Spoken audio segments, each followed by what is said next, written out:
Lena apakah masih di sini bersama kami?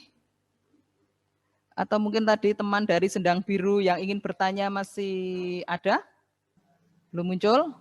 Oke, langsung saja sambil nanti kalau sudah ada waktu untuk bertanya lagi untuk teman dari Sendang Biru kami persilahkan. Bu Leha, kami akan ke pembicara kedua dulu nggih. Nanti mungkin ada pertanyaan kembali untuk panjenengan. Ya, teman-teman, kita langsung saja ke materi yang kedua yang akan disampaikan oleh Bapak Pendeta Daniel Kurnianto. Monggo, Pak Daniel. Terima kasih. Yang pertama saya koreksi, nama saya Pendeta Daniel Kurniadi, bukan Kurnianto. Kurniadi. Maaf Pak. Itu yang pertama. Dan yang kedua, saya menyapa untuk Aibda Erlehana. Selamat sore, Ibu. Ya, kami sempat deg-degan menunggu kepastian dari Ibu untuk jadi pembicara. Tapi kami bersyukur Ibu bisa bergabung bersama kami. Terima kasih untuk Bu Aibda Erlehana yang sudah bersama kami pada sore hari ini. Teman-teman sekalian, tentulah pelayanan untuk remaja, untuk dewasa ini di zaman sekolah yang jarak jauh itu agak sulit kita memantau anak-anak kita, tetapi kita optimis bahwa kita berusaha terus supaya anak-anak kita menjadi baik. Saya mohon bisa ditampilkan materi saya. Ya, ini kasus. Seorang ibu bercerita bahwa anaknya laki-laki yang masih berusia 4 tahun, itu rewel, tidak mau tidur dan minta diperlihatkan video di HP yang ada adegan manusia telanjang, begitu. Jadi ibu tadi ya kaget gitu. Kemudian sang anak ditanya, "Loh, kamu tahu dari siapa, Nak?" itu. Ternyata dia bercerita bahwa dia melihat itu. Ada seorang warga jemaat itu bercerita mengetahui 3 orang anak usia TK begitu. Satu anak itu menyuruh 2 temannya yang berbeda jenis kelamin membuka celananya lalu disuruh menempelkan ke kelamin temannya. Warga jemaat itu ya sempat shock gitu loh. Kok sampai sejauh itu padahal itu anak usia TK. Ibu itu meneriaki anak, "Hei, gak oleh lo yo ngono iku. Sopo sing ngajari?" Ternyata sekali lagi ditanya, dia juga mendapat informasi itu, film yang ditiru itu dari HP temannya. Dia katakan begitu. Kemudian kasus yang ketiga. Bisa ditampilkan apa sudah ditampilkan? Di sekolah ketika saya itu mengajar, karena saya juga dilibatkan mengajar di sekolah SMP untuk mata pelajaran agama dan seni budaya begitu. Dalam sebuah pelajaran saya tanyakan dalam kelas 7 waktu itu, di antara kalian siapa yang belum pernah sama sekali melihat gambar porno atau film porno? Silakan angkat tangan begitu sambil bercanda. Dan jawabannya seperti yang saya duga, itu memang tidak ada yang mengangkat tangan. Jadi dugaan saya berarti semua orang itu, anak remaja itu sudah pernah melihat pornografi. Dari 3 kasus yang saya ungkapkan, setidaknya maka saya menyimpulkan, slide selanjutnya apa sudah ya? Kesimpulannya adalah darurat pornografi bagi anak dan remaja, itu yang terjadi di lingkungan kita. Kemudian kita akan mencoba melihat dari tinjauan kitab suci atau secara teologis. Untuk slide selanjutnya, silakan dibuka.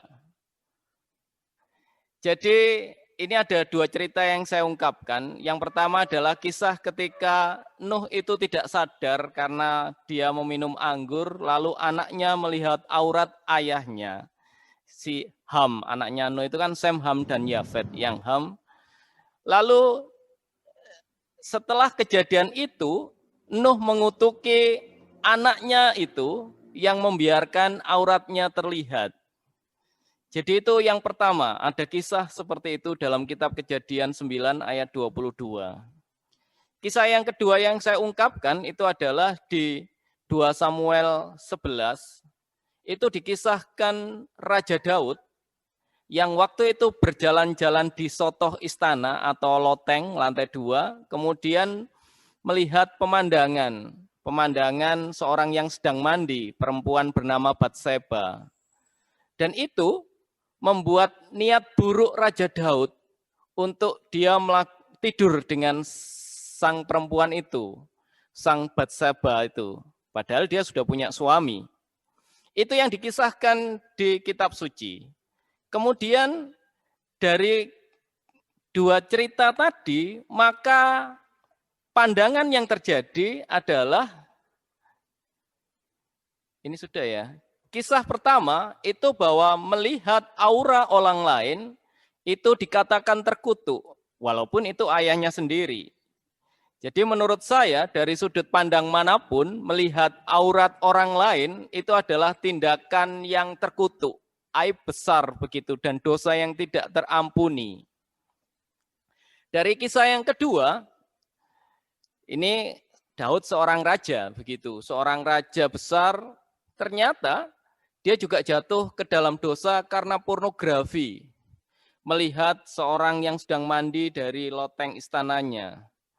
Dan dia terbersit niat buruk untuk melakukan hal-hal yang tidak baik dengan sang perempuan.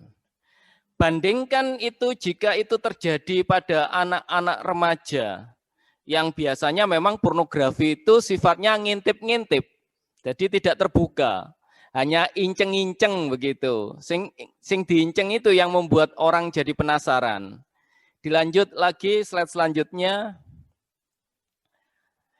Dari dua kisah tadi, maka pandangan umum tentang pornografi dari contoh kisah di kitab suci itu akhirnya membuat pandangan orang secara umum bahwa pornografi itu adalah dosa besar.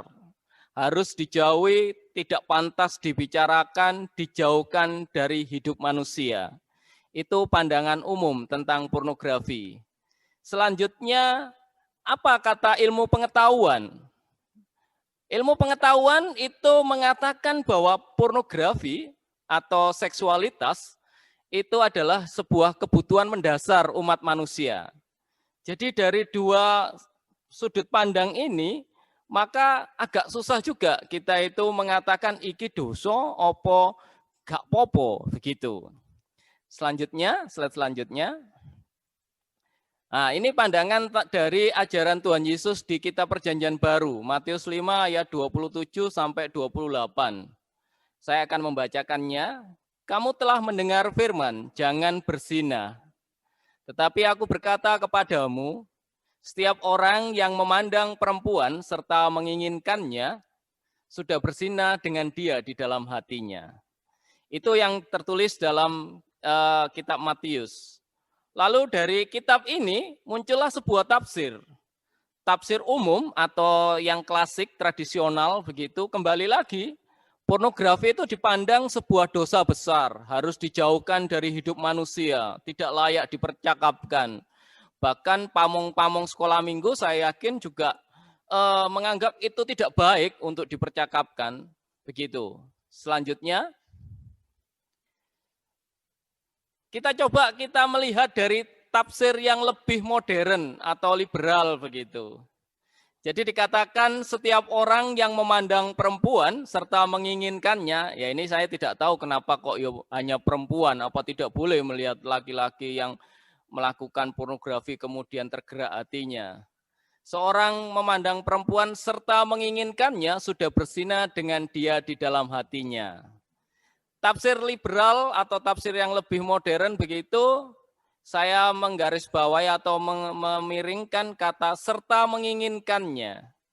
Jadi kalau misalnya saya memandang perempuan dan ingin bersahabat dengan dia, tidak menginginkan dalam arti pikiran itu menjadi ngeres atau kotor, berarti boleh dong, itu kan tidak berdosa begitu. Contohnya begini, saya mengatakan bahwa ATT itu Ayu Ting Ting begitu. Ayu Ting Ting itu pasti cantik, kalau nyanyi juga bagus, kemudian gayanya juga oke begitu, cantik. Saya penggemar lagu-lagunya. Kalau seperti itu apakah saya berdosa? Saya juga melihat Ayu Ting Ting itu cantik, saya mengaguminya. Ini tafsir ya, nanti kita bisa berdiskusi. Lanjut. Jadi dari dua pemaparan ini, saya mencatat 2 poin utama. Yang pertama, pornografi itu sebenarnya adalah kebutuhan. Jika dipandang dari sudut ilmu pengetahuan. Jadi setiap orang itu karena pada dasarnya nalurinya adalah berkembang biak, beranak cuculah dan penuhilah bumi, mereproduksi diri, maka pornografi atau seksualitas itu sebenarnya kebutuhan. Kemudian di sisi yang lain, pornografi itu dianggap berdosa jika diikuti dengan pikiran kotor. Nah, kalau misalnya kita membicarakan ilmu pengetahuan di sekolah begitu, saya masih ingat ketika saya SMP itu diajarkan oleh guru saya, guru biologi, tentang alat reproduksi laki-laki dan juga perempuan.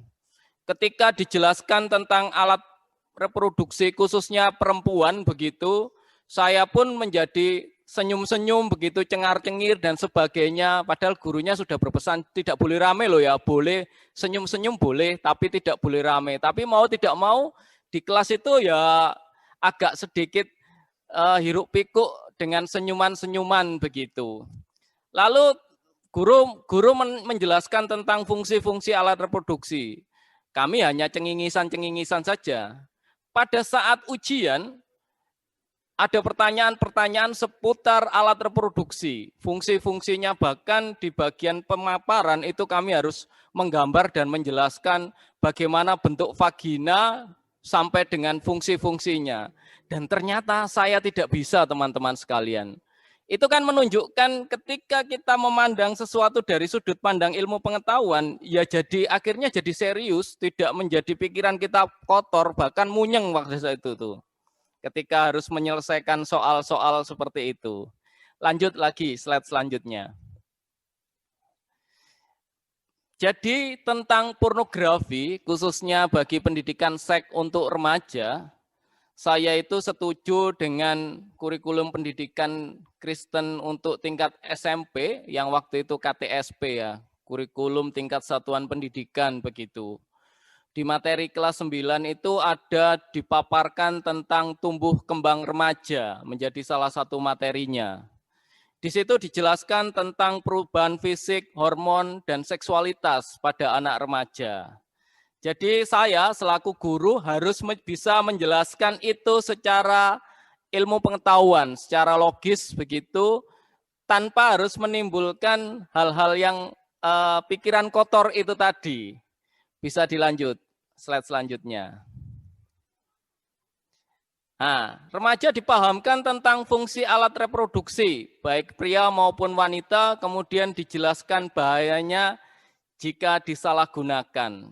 Saya akan bercerita, waktu saya menceritakan itu, ternyata ada respon yang positif dari anak-anak. Positif itu maksudnya mereka ada yang tidak malu untuk menanggapinya. Dan memang waktu itu menurut saya, siswa yang menanggapi itu termasuk kelompok siswa yang pandai di kelasnya. Dia bertanya langsung kepada saya, Pak, berarti orang masturbasi itu dosa apa tidak ya? Begitu. Di posisi ini pastilah saya selaku guru dan juga seorang pendeta harus bisa menjelaskan ini ranahnya bukan hanya dosa apa tidak begitu. Kalau kita ngomong ilmu pengetahuan bahwa kebutuhan seks itu adalah manusiawi, maka saya katakan kepada dia, saya tidak akan mengatakan dosa apa tidak karena itu ranahnya adalah haknya Allah.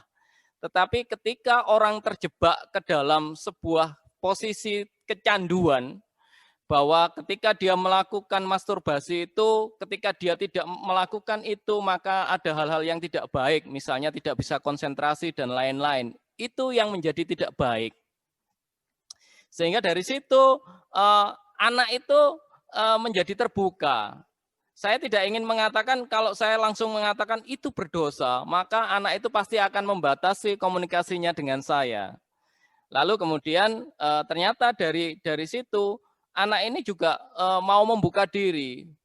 Dan itu yang memang diharapkan, keterbukaan antara anak, remaja, dan orang tua atau pendamping remaja. Di materi buku itu, materi pelajaran kurikulum KTSP kelas 9 itu, ada beberapa saran yang dimunculkan untuk menghindari penyalahgunaan pornografi. Yang pertama, mengisi waktu luang dengan positif, hal-hal yang baik begitu. Aktif berorganisasi dan bergaul dengan banyak teman, jadi tidak eksklusif dalam bergaul. Yang ketiga adalah aktif mengembangkan iman, berdoa, beribadah, kemudian juga dekat dengan gereja, dekat dengan ranah agama, kalau kelompok muslim dengan masjid dan sebagainya itu dibekali oleh iman. Itu yang saya kutip dari buku pelajaran KTSP yang kelas 9. Saya tidak tahu kenapa di kurikulum K13 ini itu tidak dimunculkan lagi. Dari kelas 7 sampai kelas 9 itu tidak ada. Hanya etika-etika sosial, etika bergaul, tapi secara khusus tentang etika seks untuk remaja itu tidak dimunculkan. Saya termasuk orang yang setuju dengan model pendidikan yang terbuka.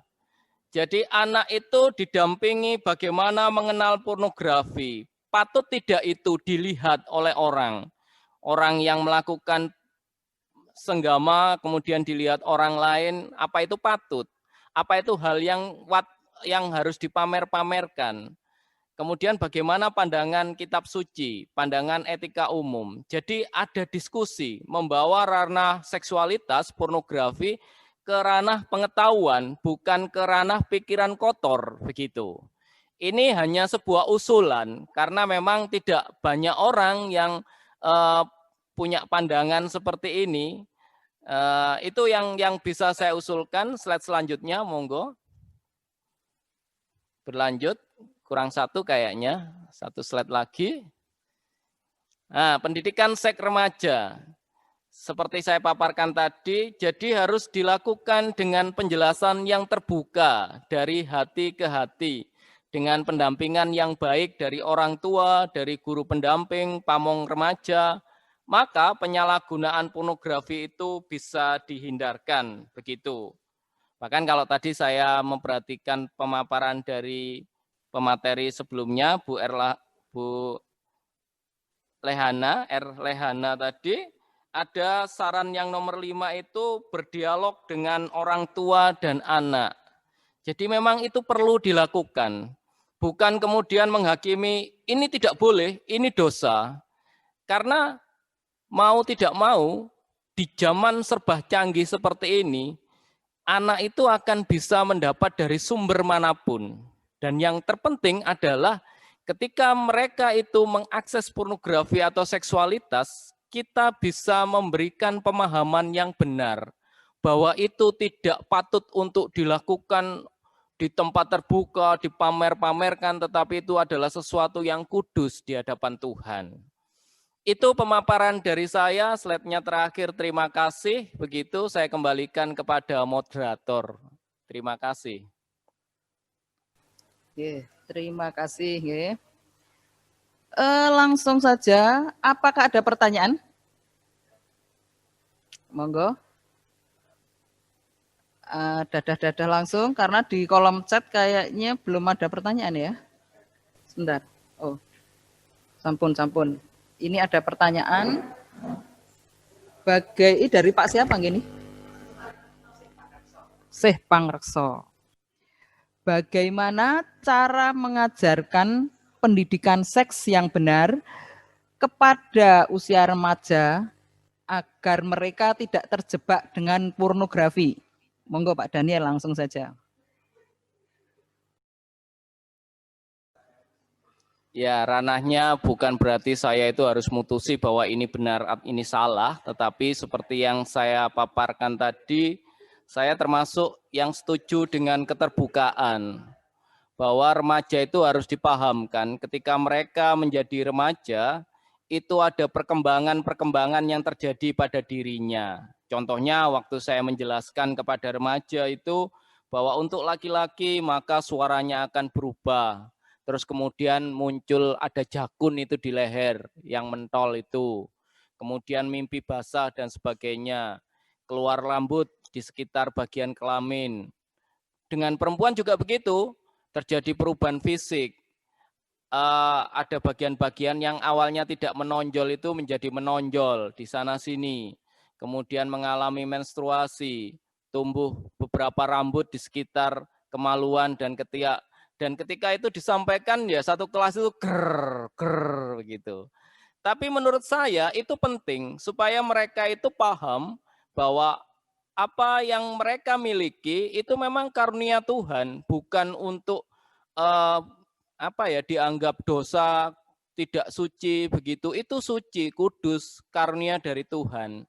Yang perlu dipahami bahwa itu harus dijaga, bukan disalahgunakan. Disalahgunakan itu pada saat belum waktunya, maksudnya belum sah didoakan sebagai suami istri, maka itu ya tidak boleh kemudian dipakai sembarangan, diberikan kepada sembarang orang. Itu yang saya pahami begitu. Jadi saya lebih terbuka tentang pandangan pendidikan seks.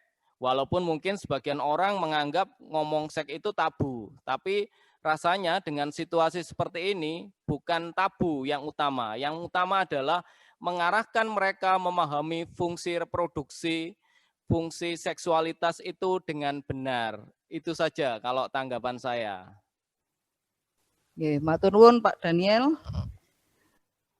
Mungkin ada teman lain yang bertanya Pak Yudi. Atau tadi yang bertanya belum puas? Pak Iwan ngacung, Pak? Nggih. Oh, nggih, Pak Iwan Yuda, monggo. Nggih. Terima kasih. Mungkin saya akan membantu menjawab kalau boleh diizinkan Bapak narasumber Pendeta Daniel atas pertanyaan Bapak Sipang Rekso. Mungkin saya juga selaku bagian dari P2A Majelis Daerah. Beberapa waktu yang lalu kami pernah membagikan sebuah video animasi mengenai pembelajaran seksualitas terhadap anak. Mungkin nanti Bapak Ibu bisa membuka, mungkin kalau zamannya Pak Siparso itu masih di P2A ya, waktu itu silakan nanti dibuka lagi Pak filenya, kalau tidak ada nanti akan saya kirimkan kembali. Jadi seperti kami juga pernah menyampaikan bahwa kita memakai peraga, jadi untuk pembelajaran itu memakai peraga. Jadi mungkin secara awal tadi perubahan-perubahan seksualitas yang dialami oleh remaja sudah disampaikan oleh Bapak Pendeta Daniel. Dan kita di situ juga menyampaikan seandainya begini, ini bagaimana. Ya, di situ videonya itu ada, nanti akan kami bantu untuk dikirimkan ulang mengenai hal itu. Ye, terima kasih. Untuk bantuannya, nggih. Bantuan memberikan penjelasan dan mungkin ada materi yang bisa di-share ke konco-konco. Nggih, mungkin ada teman lain yang mau bertanya? Wah, ini diam-diam saja ya. Apakah para pamong itu tidak pernah kesulitan ya menyampaikan misalnya narasi-narasi yang rodok porno tadi seperti yang diungkapkan Pak Daniel kepada anak-anak ketika auratnya siapa Pak tadi yang kelihatan itu? Nuh itu ya, Nabi Nuh itu. Kemudian ketika Daud itu ngintip-ngintip Betseba. Apakah penjenengan semua fine-fine saja? Santai-santai saja bercerita kepada anak-anak? Oh, tidak ada kendala. Ini rupanya pamong-pamongnya Malang 2 Nisip nih. Di bawah asuhan Bapak Pendeta Daniel. Wow, Pak Iwan Yuda lagi. Monggo, Pak. Ya, ini sharing, Bu. Ya, memang kami pernah di tingkat remaja itu kami memberikan pembelajaran mengenai seksualitas. Tapi memang untuk yang pamong perempuan, ini kayaknya memang lebih kesulitan untuk menyampaikan itu. Kebetulan kami yang pamong remaja, yang khusus pamong yang laki-laki, kami pernah menyampaikan hal itu kepada anak remaja dan respon mereka pun sungguh luar biasa. Bahkan sampai mereka bertanya, Pak, kalau saya ini sudah menstruasi, kalau saya tidak menjaga diri saya itu kira-kira apa yang akan terjadi? Sampai pernah anak-anak remaja itu bertanya semacam itu. Jadi kami juga menyampaikannya sebatas secara perubahan-perubahan seksualitas pada diri seseorang yang tadi sudah disampaikan oleh Pendeta Daniel dan semacam itu, dan anak-anak juga bisa merespon dengan positif sehingga mereka mengetahui, oh kalau menstruasi itu kalau kamu nggak menjaga, kalau suka nyah-nyoh, akhirnya hilanglah nanti masa keremajaanmu. Semacam itu, kita pernah sharing semacam itu dan anak-anak kayaknya responnya positif gitu.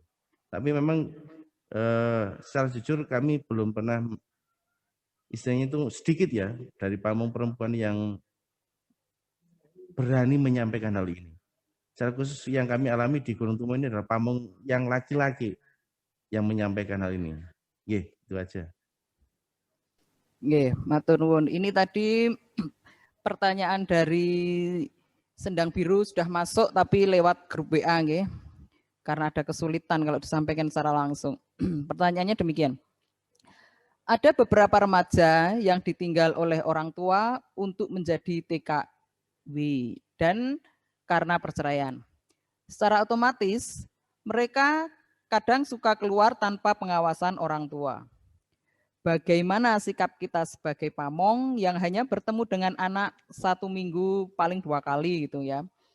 Bagaimana bisa mendekati anak supaya anak tidak terinfeksi dengan hal-hal yang kurang baik. Dan ini bagaimana akan dijawab oleh Pak Daniel.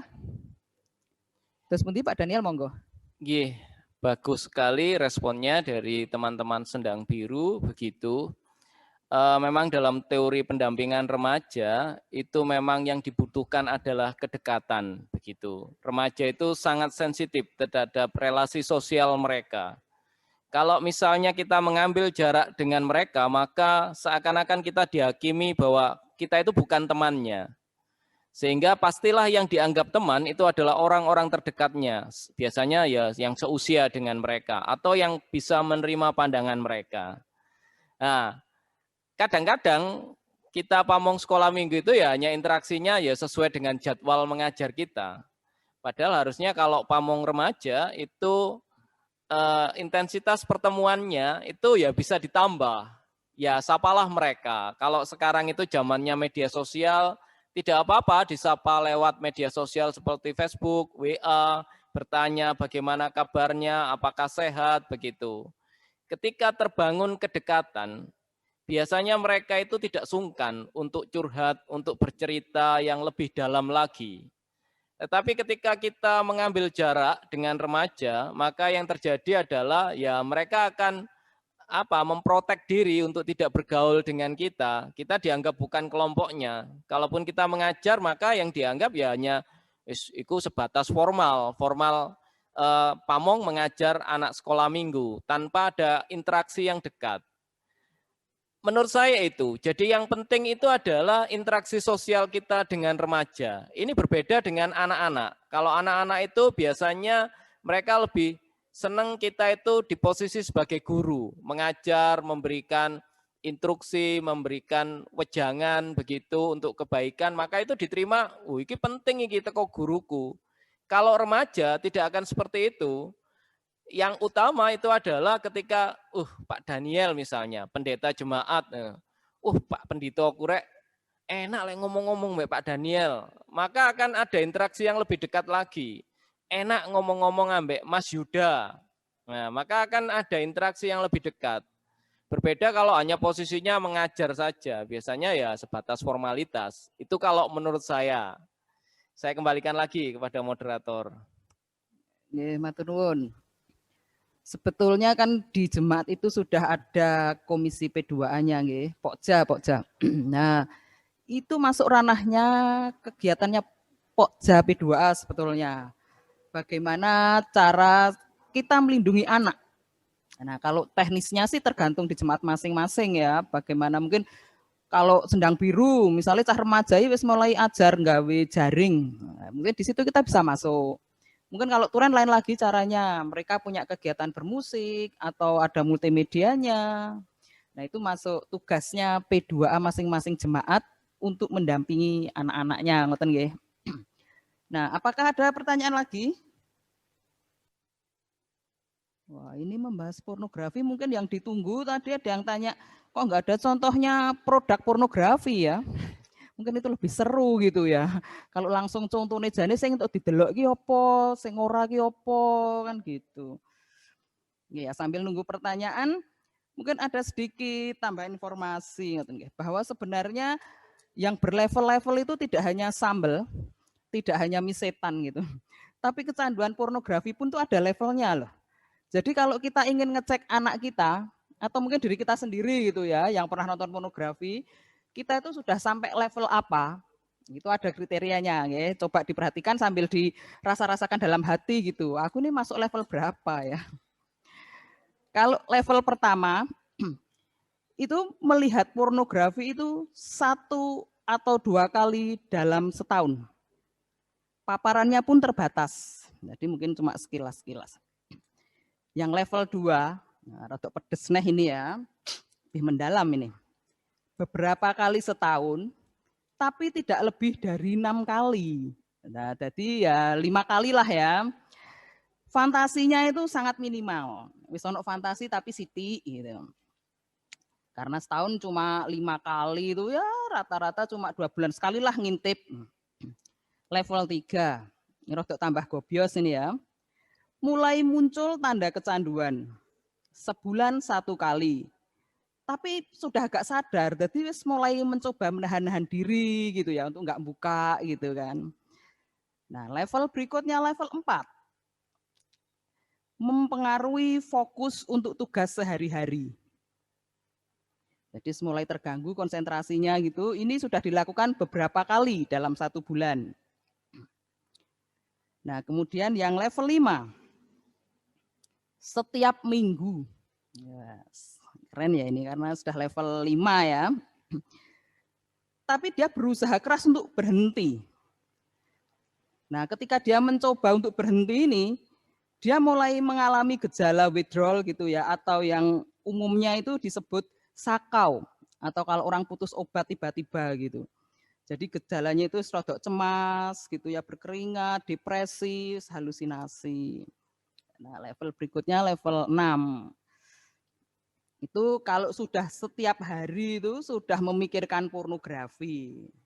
Nah, itu akhirnya masalah kehidupannya terganggu kan, setiap hari mosok yo meh nyambut gawe kelingan iku, meh sinau kelingan iku, meh mangkat arisan kelingan iku, jadi ya repot memang ya.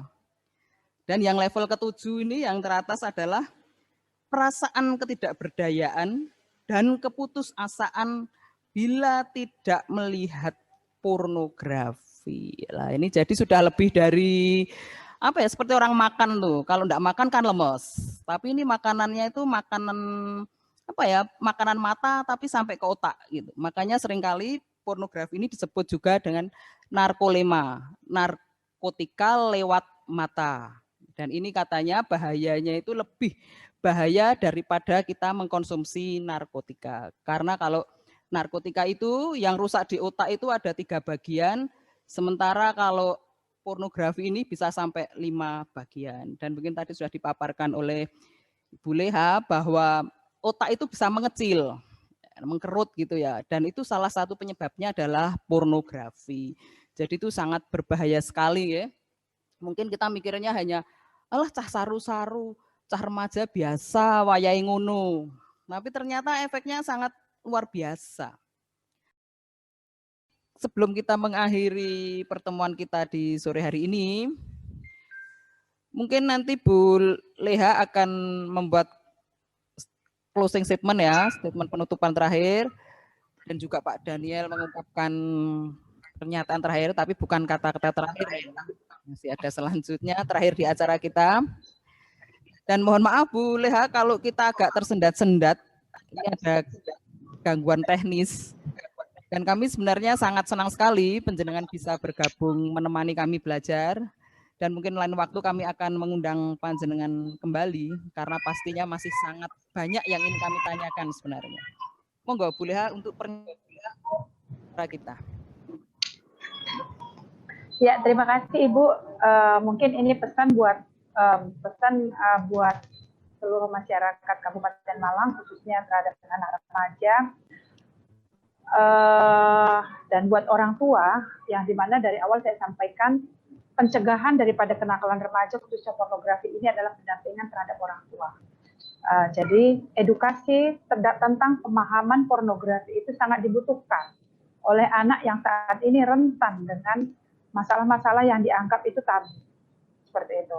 Jadi kembali lagi, edukasi tentang pornografi itu bukan merupakan suatu hal yang tabu yang harus diberikan kepada anak. Kemudian yang kedua, pendampingan terhadap anak yang khususnya mungkin yang sudah terbiasa menggunakan gadget yang tidak bisa terlepas, atau mungkin anak zaman sekarang ini kan susah sekali tuh terlepas dari teman bergaul. Itu perhatian orang tua itu sangat dibutuhkan. Dan yang ketiga, mungkin jangan pernah malu-malu untuk bercerita atau meminta pendapat kepada orang-orang terdekat. Seperti mungkin guru atau saudara, mungkin apabila dia mungkin merasa hal untuk menceritakan sesuatu itu malu, bisa diceritakan kepada orang-orang terdekat. Dan kami unit PPA siap menerima masyarakat atau dari manapun apabila ingin sharing. Ruangan kami selalu terbuka. Nomor HP saya juga tadi sudah tertera. Monggo apabila sewaktu-waktu ingin sharing, ingin meminta pendapat kepada kami sewaktu-waktu siap untuk memberikan edukasi, memberikan mungkin penjelasan. Paling tidak ini salah satu pencegahan terhadap anak-anak khususnya Kabupaten Malang terkait masalah pornografi. Mungkin seperti itu, Ibu. Nggih, matur nuwun Ibu Leha. Nanti pasti nomor panjenengan akan kami share kepada teman-teman sehingga kita bisa lebih cepat melakukan tindakan jika terjadi sesuatu, nggih. Ya, sekarang Pak Daniel untuk penutupnya. Monggo. Ya, pornografi adalah sebuah hal yang manusiawi untuk hidup manusia. Karena itu tidak bisa kita itu menganggap ini tidak boleh dibicarakan, tabu dan sebagainya. Tetapi harus kita tetap menjadikan hal-hal pornografi, seksualitas ini sebagai bagian dari pendidikan, pendampingan bagi anak-anak kita. Tanpa arahan yang jelas, maka pornografi akan jadi masalah atau disalahgunakan karena hanya diikuti dengan mengutamakan hasrat saja, tetapi tidak melihat unsur yang lain, unsur keilmuannya, unsur kesuciannya, dan banyak hal. Jadi marilah kita menjadikan pornografi ini bukan sebuah hal yang tabu, tetapi hal yang harus selalu dikawal, didampingi untuk mengaksesnya untuk anak-anak kita. Itu saja statement saya. Terima kasih. Ya, terima kasih untuk kedua narasumber kita, Ibu Leha dan Pak Pendeta Daniel. Dan tentunya tadi seperti yang dipesankan oleh Ibu Leha bahwa untuk mendampingi atau katakanlah mencegah tindakan pornografi di antara anak-anak itu lebih banyak di peran orang tua. Oleh karena itu alangkah baiknya kita semua komisi di jemaat-jemaat ini membuat kegiatan itu terpadu, ngaten nggih. Misalnya tidak harus yang ada di PKT. Karena kalau kita mikir semua, wah orang PKT ini gak iso, itu nanti kita tidak bisa melakukan apa-apa.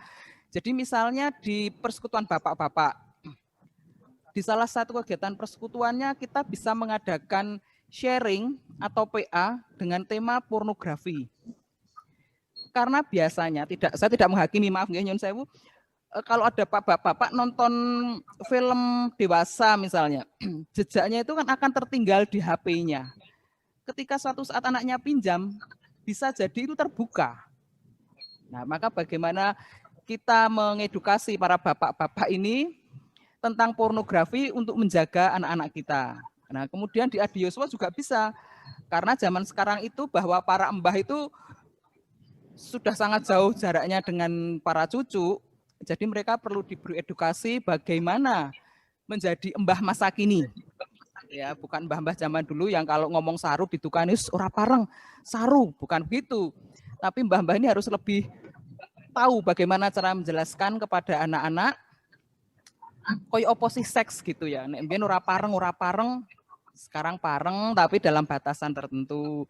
Dan bagaimana melihat HP itu mbah-mbah itu harus belajar gitu nggih. Enggak putune wis lihat yang macam-macam, bae santai saja. Sing penting putuku radulan, tapi di dalam rumah ternyata yang dilihat jauh kemana-mana bisa, ngoten nggih. Dan KPPW tadi seperti yang disarankan oleh Pak Iwan Yuda itu sudah pasti sangat jelas perannya ibu-ibu. Jadi semua komisi saya kira bisalah dan tidak harus menunggu PKT nggih, tidak harus setahun ini PKT-nya boleh hanya 2 Yang satu yang dengan MD, yang satu di jemaat.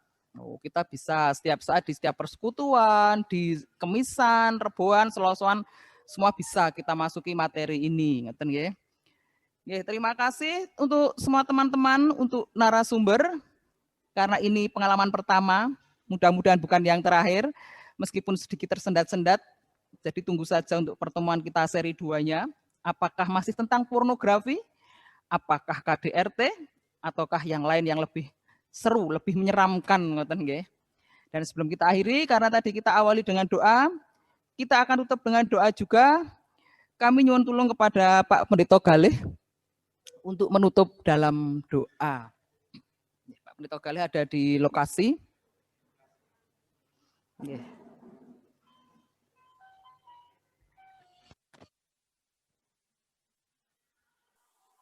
Oke, baik. Bapak Ibu yang diberkati Tuhan, kita tutup acara kita dengan doa.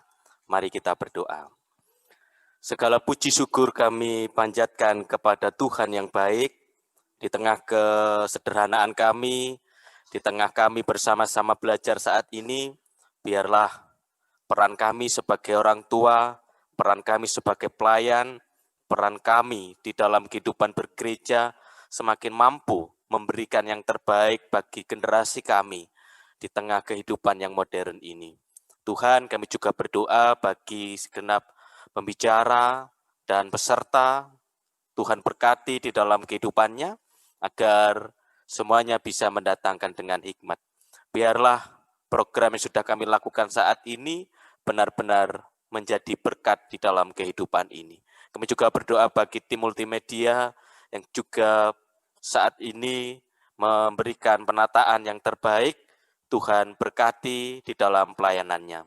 Terima kasih. Demikian doa kami, hanya di dalam nama Tuhan kami, Yesus Kristus, kami sudah berdoa. Amin. Ya, matur nuwun dengan doa penutup ini berarti seluruh rangkaian kegiatan kita berakhir. Terima kasih sekali lagi matur nuwun Ibu Leha. Sampai bertemu kembali di acara berikutnya. Mungkin kalau penjenengan mau melanjutkan aktivitas, monggo. Dan teman-teman yang lain juga kita akhiri kegiatan kita pada sore hari ini. Selamat sore teman-teman. Sampai ketemu lagi.